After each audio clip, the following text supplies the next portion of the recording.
Gracias por acompañarnos, como siempre, en Entrevista a Venevisión. Estamos listos para iniciar nuestra conversación con el invitado del día de hoy, un invitado de lujo, Luis Vicente León, presidente de Data Analysis. Gracias por estar con nosotros en Siempre un Entrevista a placer. Venevisión.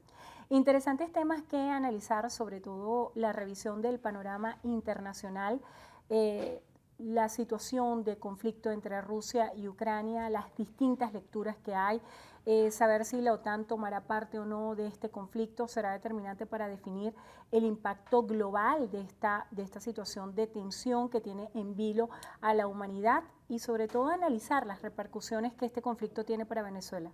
Sí, bueno, obviamente es terrible imaginarse que en el mundo moderno todavía hoy podamos ver algo como eso. Y además lo estamos viendo ejecutarse en Europa. Es decir, tú dices, wow, qué repetición tan perversa de la parte mala de la historia.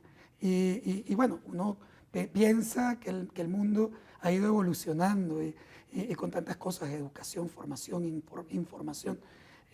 Oye, tú te imaginarías que todas esas cosas se van superando. Pero bueno, lamentablemente vamos repitiendo los errores de la historia de la humanidad una y otra vez y probablemente se va a seguir repitiendo en el futuro. En todo caso, obviamente que cualquier conflicto, que además tiene riesgo de convertirse en un conflicto mundial. Es decir, no quiero decir que va a ocurrir, pero que tiene esa connotación, ese riesgo, ese disparador potencial de convertirse en algo que tiene impacto en todo el mundo, siempre tiene efectos negativos en cualquier parte. Y obviamente Venezuela, pues sin duda, va a recibir o recibe parte de esos embates negativos. Los embates negativos de muchos tipos. Sin embargo, sobre todo comprendiendo que Rusia es un aliado estratégico de Venezuela, siendo Venezuela un país productor de petróleo, se rompió la barrera de los $100 por barril, pero comprendiendo el proceso de triangulación que se tiene que hacer en los mercados internacionales, este efecto que pudiera ser positivo en términos económicos se diluye, sobre todo cuando se piensa en la posibilidad de desabastecimiento de combustible en Venezuela, producto de este conflicto propiamente. Sí, normalmente los conflictos, que aunque eran malos mundiales, tenían impactos positivos sobre los commodities, como el petróleo. En caso venezolano y en algunos otros países de América Latina, eran un receptor positivo en términos de ingresos.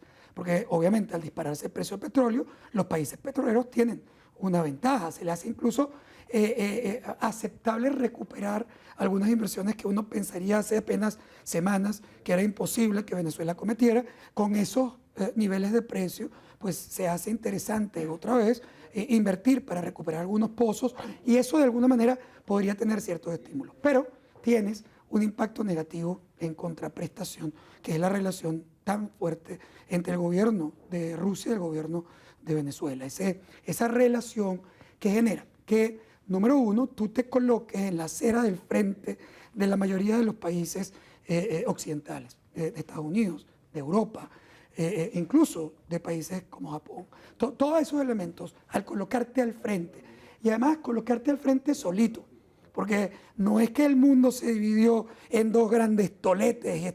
No. O sea, Rusia se queda prácticamente sola a nivel internacional. Con el respaldo de China. Con apenas, con un respaldo muy moderado. Tímido, tal vez. Tímido de China, que se abstiene, no vota a favor, que se abstiene incluso en ONU sobre el proceso. Es decir, los únicos países que han sido abiertamente respaldadores de ese proceso son Cuba, Nicaragua y Venezuela, en el caso de América Latina.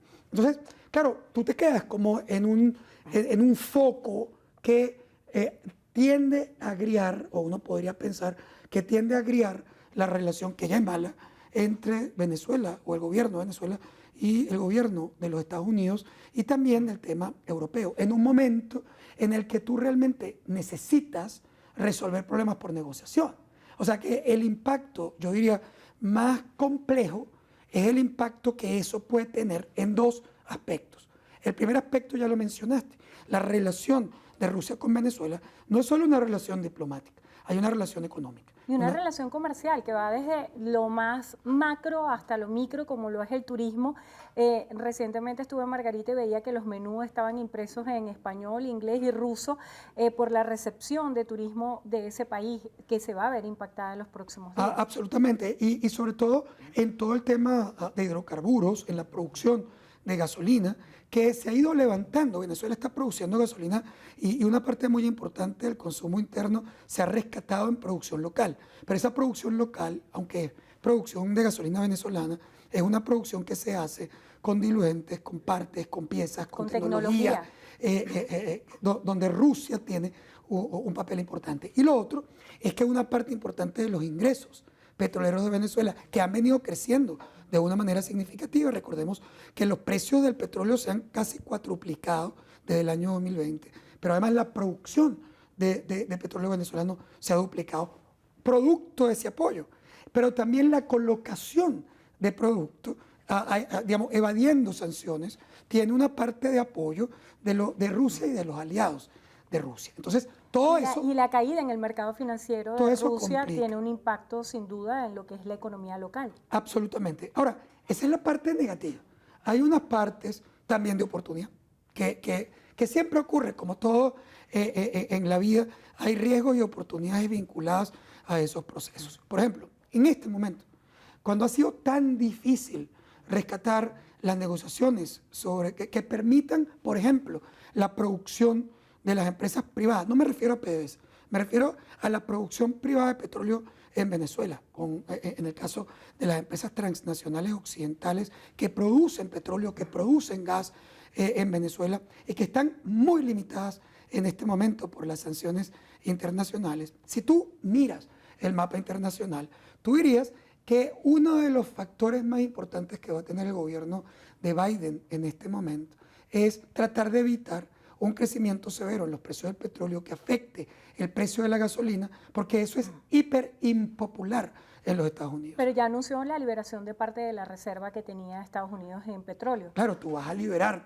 parte de la reserva para combatir los precios, pero tú no sabes cuánto va a durar el conflicto con Rusia, el conflicto en Ucrania, las sanciones que se establezcan frente a Rusia. Es decir, esos elementos son elementos que pueden durar más tiempo que el que se ha planificado en el corto plazo. Por lo tanto, uno imagina de inmediato que en la planificación de los Estados Unidos tiene que estar en este momento la búsqueda del rescate de producción petrolera no rusa en cualquier parte del mundo. Es decir, tú vas a ver cómo en la planificación estratégica de los Estados Unidos tienen que estar los grandes países que pueden producir petróleo. ¿Para qué? Para colocar oferta en el mundo e impedir que el precio crezca de manera salvaje. Venezuela, igual que Irán, por ejemplo, igual que Arabia Saudita y sus aliados, son sin duda países que tienen opciones. Algunos a muy corto plazo, el caso de Arabia Saudita es inmediato, el caso de Irán también es un poco más rápido que el venezolano. En el caso de Venezuela, sin embargo, a pesar de que tú no tienes una producción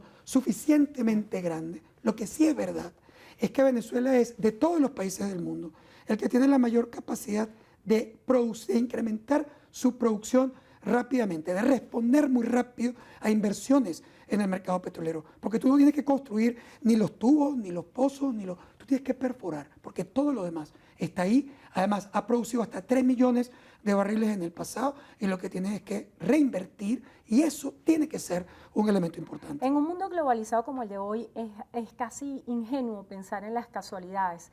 Recientemente se llevó a cabo una reunión entre James Story y los gobernadores de la oposición venezolana, y allí estuvieron debatiendo acerca de la reanudación del diálogo. ¿Piensa usted que es un momento propicio para reanudar el diálogo de México entre el gobierno y la oposición venezolana?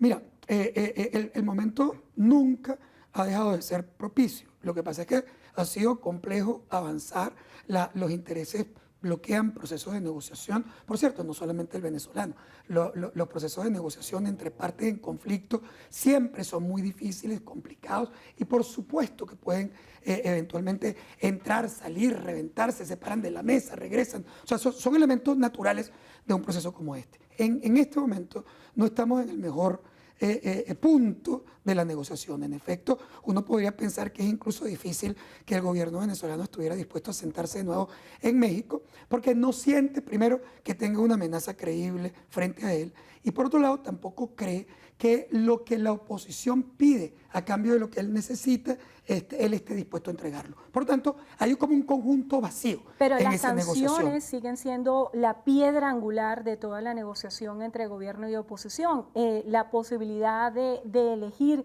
líderes dentro de la oposición en el contexto de una primaria, todo eso está en el debate, a pesar de que este no es un año electoral, es un año muy crucial para definir el rumbo de lo que sucederá políticamente en Venezuela en el 2024. Absolutamente. Y yo creo que al final, más tarde o más temprano, tú vas a terminar en la mesa de negociación. No sé si solo lo podemos concentrar en el tema de México. O sea, puede ser en México, o puede ser en Caracas, o puede ser en Washington, porque estos procesos son dinámicos. La verdad es que en este momento uno esperaría que las partes logren sentarse en México para continuar un proceso de negociación política que incluya por lo menos 4 elementos que para nosotros son fundamentales. La solución de los problemas humanitarios, que son evidentemente claves. Y en humanitario no me estoy refiriendo solo a comer, me estoy refiriendo a comer, me estoy refiriendo a electricidad, me estoy refiriendo a infraestructura básica, combustibles, me estoy refiriendo a los temas agrícolas, me estoy refiriendo a la salud. Es decir, son elementos que tenemos que resolver y que son importantes no solo para la oposición, sino que tienen que ser también importantes para el gobierno. Pero también son importantes los temas que tienen que ver con los procesos ambientales. Estamos frente a una contaminación brutal en los procesos de producción. Cuando tú pasas por un pozo de petróleo en Venezuela en este momento y ves quemar el gas, no solo da pena estar botando energía de esa manera, sino que estás contaminando el mundo y hay que resolver el problema. Pero también tenemos que resolver el problema de la desoccidentalización del sector petrolero venezolano. Y no es un problema solo de Maduro, es un problema del país. O sea, nosotros no podemos permitir que la primera mina del mundo se quede básicamente solo manejada por actores distintos al aparato productivo petrolero mundial. Y esos son elementos que tenemos que discutir. Y yo creo que esa visita que tú mencionas, la visita del gobernador Rosales, Galíndez, y también del negociador Stalin González al embajador americano en Bogotá, forma parte no solo de una posición de un partido, forma parte de una posición que se ha ido masificando en la mayoría de los partidos, probablemente no en todos, pero en la mayoría de los partidos políticos, que es la necesidad de negociar para resolver problemas específicos, para permitir que se produzca petróleo, incluso para resolver esos problemas que están afectando a la gente. Pero ahí también está Fede Cámaras y está básicamente las organizaciones no gubernamentales más importantes, y está la iglesia, está el país.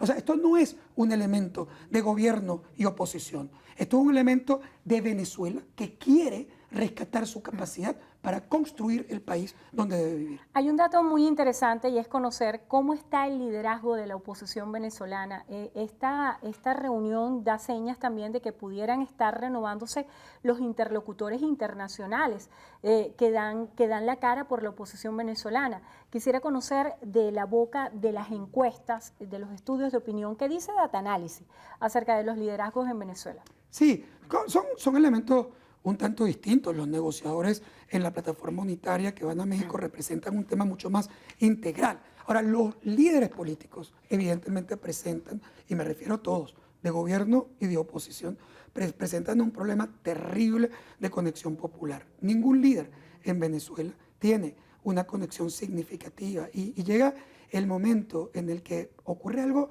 insólito, por ejemplo, en nuestras encuestas del mes de febrero. Y lo que ocurre es que por primera vez no existen líderes opositores por arriba o muy distintos que la propia popularidad de Maduro o de los líderes chavistas. ¿Quién es el líder más importante en Venezuela hoy? No hay ningún líder importante en Venezuela hoy vivo. Es decir, desde el punto de vista de referencia, todos están casi empatados en la nada. O sea, empatados en la ausencia de respaldo popular. En cambio, lo que hay en Venezuela es un deseo muy importante de cambio. El líder en Venezuela es quien logre presentar una propuesta distinta, alternativa, que acerque a la solución de los problemas de la gente y que no se convierta en un tema retórico, filosófico, conceptual. Es quien vaya a resolver los problemas de la gente, quien sienta que tiene que trabajar para que la señora en Altagracia de Orituco, en Parapara y Ortiz, pueda moverse, pueda tener vacunas, pueda tener trabajo, pueda tener gasolina. O sea, esa es la gente que la gente quiere y no la gente que está básicamente en un discurso estéril de conflictividad inútil. Gracias por estar con nosotros en Entrevista a Venevisión, Luis Vicente León, presidente de Data Análisis. Bueno, hoy es miércoles de ceniza, tiempo de reflexión, tiempo de conexión con la fe y con el amor y sobre todo con la esperanza. Hacemos una breve pausa, al regreso más de Noticiero Venevisión. Quédense allí que ya venimos.